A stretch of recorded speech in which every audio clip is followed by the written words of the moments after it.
amadísimo público, hoy como siempre es para mí un placer encontrarnos aquí en su programa Vive sin Límites de Amalia Díaz Enríquez y ver temas radicales, vigentes y que son de suma importancia atender. Emergentemente lo tenemos que hacer, como en este caso, educación. Una educación que nos diga cómo aprender, pero con pasión. Y para ello tenemos a un referente, una docta en la materia, nuestra querida Aurea Sánchez Henkel. Ella es arquitecta egresada de la Universidad Anáhuac.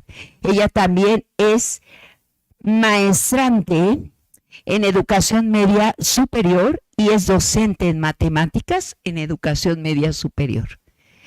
Muy buenas tardes, mi querida Aurea. Celebramos saludarte. ¿Cómo te encuentras? Muy bien, Amalia. Muy agradecida de la oportunidad que me das de compartir contigo y con tu audiencia esta plática. Celebramos mucho y tenemos esa sed, esa necesidad, porque es fehaciente, porque lamentablemente es fehaciente el que necesitamos aprender con pasión. ¿Esto qué significa para ti? Una pregunta que nos tenemos que hacer siempre es: ¿se puede aprender sin pasión? Y obviamente vemos que los alumnos o los estudiantes que estudian sin pasión, lo único que estudian es para obtener una calificación aprobatoria, un 6, y con eso se conforman. Obviamente con esto no adquieren el aprendizaje significativo que se necesita. Y son estudiantes que al querer alcanzar el 6 muchas veces están en la cuerda floja y entonces ni siquiera alcanzan el 6, sino que empiezan a tener calificaciones reprobatorias. Y eso crea pues un conflicto en los estudiantes. ¿Por qué? Porque se empiezan a sentir presionados, los papás los presionan por las bajas calificaciones, porque a lo mejor los castigan. En las instituciones académicas les dicen que si no mejoran el promedio, los van a sacar de la institución. Y lo más triste es que cuando quieren hacer o trabajar en equipo con los otros compañeros, los compañeros los rechazan. ¿Por qué? Porque saben que no aportan los conocimientos para el equipo. Entonces son estudiantes que se viven presionados y pues lo más triste de todo es que no gozan su etapa de estudiante. Claro, claro. Eso es tristísimo. Claro, y además se nota en muchos lugares de nuestro país y del mundo que los estudiantes no están interesados en estudiar. ¿Por qué? Estamos viviendo una época de muchísimos cambios. Todo tiene que ser inmediato. Las noticias nos llegan en forma inmediata. Lo que pasa del otro lado del mundo lo sabemos con videos, casi como si estuviéramos en el lugar. Y eso es uno de los cambios de este siglo XXI, pero son muchísimos. Los cambios medioambientales, los cambios económicos, sociales, políticos, el crecimiento de las grandes urbes que conlleva problemas de tráfico, con problemas de seguridad y problemas de alimentación, de convivencia en las familias. Generalmente los niños ya están comiendo solos o con algún familiar, pero los papás, como están trabajando, comen fuera de la casa, entonces no hay presencia de los padres. Y eso directa o indirectamente afecta a los estudiantes. ¿Y qué es lo que pasa? No encuentran el gusto por estudiar. Se pasan horas enteras sentados en un sillón, pegados a la computadora, pegados al celular, pegados a los gadgets, jugando videojuegos, interactuando en las redes sociales, haciendo y viendo TikToks, y a veces se quedan hasta altas horas de la noche en eso. Uh-huh. Y obviamente eso lo encuentran divertidísimo. Eso sí les gusta. Y en cambio, si les dices, pues resuelve una ecuación algebraica o haz un ensayo de historia o resuelve, no sé, un problema de un triángulo, pues te van a decir, pues lo van a hacer porque lo tienen que entregar los trabajos, pero como saben que tienen el internet a la mano y que ahí todo les soluciona, lo encuentran facilísimo. Se meten al internet, ponen, por ejemplo, el tema que quieran hacer o que les hayan pedido y lo que hacen es nada más un copy-paste, o sea, el copiar y pegar. Muchas veces ni siquiera leen lo que están entregando de trabajo y otras veces se meten en páginas que no son verídicas, entonces también es terrible eso. En el área de matemáticas hay muchas aplicaciones en los celulares y entonces tú, por ejemplo, tienes que resolver una ecuación, pues pones tu ecuación, la escaneas con el celular y el celular te da el desarrollo, todo el procedimiento y el resultado. Efectivamente. Y los niños que hacen, pues nada más lo copian y lo entregan su tarea, pero no aprendieron nada. Y además, totalmente de acuerdo contigo, además surge una cosa gravísima. No hay esa sed, ese apetito por tener mayor conocimiento, por eslabonar o tener creatividad y relacionar, o no quedárselo con lo que dijo el docente, sino investigar más y más. No lo hay. Aquí me has dado una imagen inmediata de un cuadro comparativo. Es impresionante.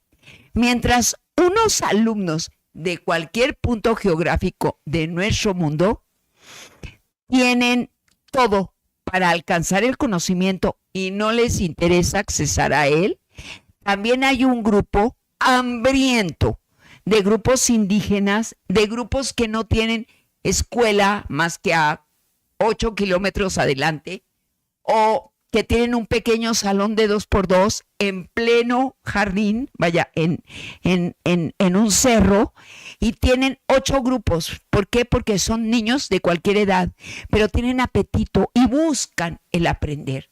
¿Cuánta diferencia? ¿Qué es lo que pasa? No tienen ni siquiera un libro cerca. Es cuando una buena persona se acerca a informarles lo que consideran ellos necesitan. ¿Cuál debe de ser, mi querida Aurea, el perfil de un decente docente? Es bien importante. Un docente tiene que tener una actividad decentemente realizada. ¿Cuál sería su perfil? El perfil de un docente tiene que ser una persona apasionada por transmitir los conocimientos, apasionada por estudiar y transmitir esa pasión a los estudiantes. Estamos hablando de la pasión. ¿Qué es la pasión? La pasión es lo que hace que hagas al ser humano que hagas actividades. La pasión es lo que te mueve a hacer algo por gusto, algo que te da, te da ilusión, te motiva, te entusiasma y que al final cuando logras lo que querías, sientes una satisfacción enorme. El perfil de un profesor es que lograr tener miles de satisfacciones a través de sus alumnos. Cuando tú como profesor ves que alguien está logrando el aprendizaje que querías, no sabes la satisfacción que recibes. Y obviamente tiene que ser una persona que esté totalmente todo el tiempo estudiando, actualizándose, tomando cursos de actualización y autoactualizándose, o sea, ver qué es lo que está nuevo, qué novedades hay, entrar en comunidades de otros profesores de México y de otros países y estar viendo las discusiones, los problemas que comentan en las comunidades, compartiendo material. O sea, es una vocación completa. Si no tienes vocación, olvídalo. Un profesor no es el que llega nada más a dar clases con un libro de texto y les dice a los alumnos que rellenen y ahí quedó todo. No, es tener de veras tu preparación de clase, claro. Tu programación, hacer tus apuntes, estarte autoevaluando constantemente, o sea, ver cuáles fueron tus oportunidades, cuáles son tus deficiencias, cuáles son tus amenazas, qué puedes mejorar, qué hiciste mal, y eso casi tiene que ser diario, porque si no se te va el curso y nunca supiste si lo hiciste bien, lo hiciste mal, si tus alumnos aprendieron o no. Exacto, y también todo esto conlleva a que viene eslabonado ya la educación digital con la presencial y no podemos estar estáticos a resuélveme 400 hojas en toda una mañana. No es así. Como dices bien, llevar todos esos juegos, la docencia tiene que tener didáctica. prepararlo a la temática previamente, pero preparar también el ánimo, decir con dudas, a ver, pregunta, la pregunta siempre tiene que tener una respuesta, pero toda la didáctica tiene que ser hermosamente golosinada, que sea apetecible, que introduzca al niño en que yo puedo más y debo saber más. ¿Cuál sería el papel del docente, de todo docente en nuestro siglo XXI? Primero, o sea, con la pandemia nos trajo grandes enseñanzas. Y es algo que yo ya traía desde antes, una preocupación de ver que los niños se pasan 8 horas encerrados en un salón de clase, en un mismo lugar, conviven nada más con sus compañeros de al lado, pero no con todo el grupo. Y eso es muy malo porque luego se hacen los grupitos, que lo que tú quieres cuando hay una plática, una discusión, es que participe el grupo entero. Y cuando están en grupitos, pues platican entre ellos, pero no jalas al grupo. Y eso es terrible y no conviven con todos los del salón. Entonces, yo sugiero lo más que se pueda clases al aire libre.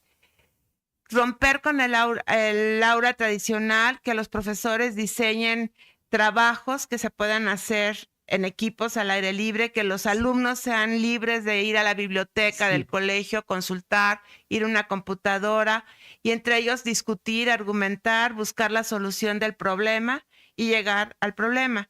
Y el profesor solo ir recorriendo donde están los grupitos para ver si está bien lo que están investigando y hacia dónde se están dirigiendo, o él dirigirlos hacia donde deben de ir si hay alguna, pero no darles el conocimiento, sino que ellos construyan el conocimiento. Y otra propuesta que me gusta mucho es que las clases, por ejemplo, si es matemáticas, no nada más llegues y des clase de matemáticas, como es mi caso, sino tratar de relacionar lo más que puedas la materia con alguna otra área del conocimiento. Por ejemplo, si vas a dar un triángulo rectángulo, pues llegas y les dices el teorema de Pitágoras, que el cuadrado de la hipotenusa es igual a la suma del cuadrado de los catetos. Pero ¿qué pasa si en lugar de eso también das un poquito de los trasladas a los alumnos a la época de los griegos y les hablas de Pitágoras y cómo es que formó la sociedad de los matemáticos y de los sabios de la época y cómo tenían su distintivo para poder, los que pertenecían al club, era una sociedad así como cerradísima y picudísima en la época. Tenían su credencial que era como una moneda con una estrella labrada y era el símbolo. Y que por ejemplo, que Pitágoras nunca conoció el álgebra, nada más trabajaban con pura geometría.